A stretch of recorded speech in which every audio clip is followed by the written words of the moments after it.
Be be سکینۃ الحسین اپنے بھائی امام سید سجاد سے ایک سوال پوچھتی ہیں، اور وہ سوال یہ ہے، پیاس کی کتنی منزلیں ہوتی ہیں؟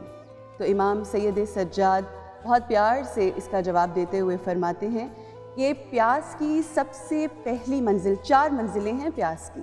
اور پیاس کی سب سے پہلی منزل یہ ہے کہ جب انسان کو زمین اور آسمان کے درمیان دھواں دکھائی دے، کچھ نظر نہ آئے صحیح طریقے سے، یہ پہلی منزل ہوتی ہے۔ تو اس پہ بی بی فرماتی ہیں کہ ہاں، میرے بھائی قاسم، یہ میں نے ان کو کہتے ہوئے سنا کہ بابا، کہ چچا جان، اس قدر میں پیاسا ہوں کہ اس وقت مجھے زمین اور آسمان کی گرد صرف اور صرف دھواں دکھائی دے رہا ہے۔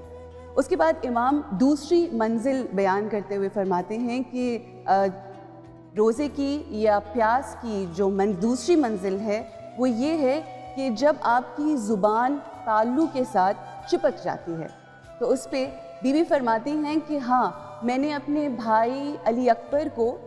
یہ کہتے ہوئے سنا کہ جب انہوں نے اپنی زبان کو امام حسین کے دہن میں دیا اور باہر نکال لیا، تو میں نے ان کو یہ کہتے ہوئے سنا کہ بابا، آپ کی زبان تو مجھ سے بھی زیادہ سوکھی ہوئی ہے۔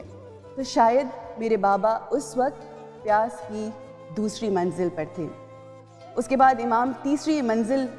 کا بتاتے ہیں، اور وہ فرماتے ہیں کہ تیسری منزل یہ ہوتی ہے کہ جب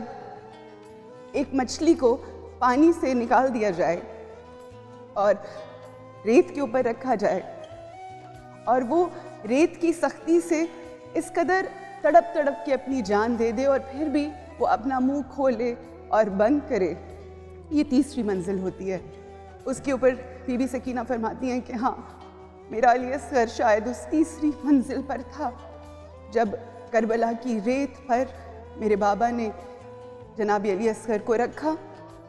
اس کے بعد وہ پوچھتی ہیں کہ چوتھی منزل کیا ہے پیاس کی؟ تو امام فرماتے ہیں کہ چوتھی منزل وہ ہوتی ہے کہ جب انسان کے جسم کا گوشت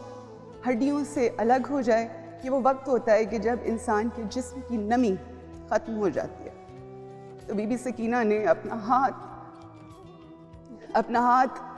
اپنے امام کے اور اپنے بھائی کے سامنے کیا، اور انہوں نے کہا کہ مجھے لگتا ہے کہ میں چوتھی منزل پہ ہوں،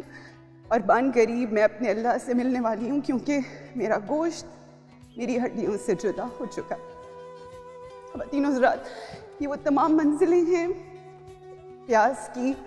اور ہماری جانیں، ہمارے والدین کی جانیں، ہمارے بچوں کی جانیں قربان ہوں اہل بیت اطہار کے اوپر اور ان تمام قربانیوں کے اوپر، جنہوں نے ان تمام مناظر کو دیکھا، برداشت کیا، اور کس لیے کیا؟ تاکہ ہم آج یہ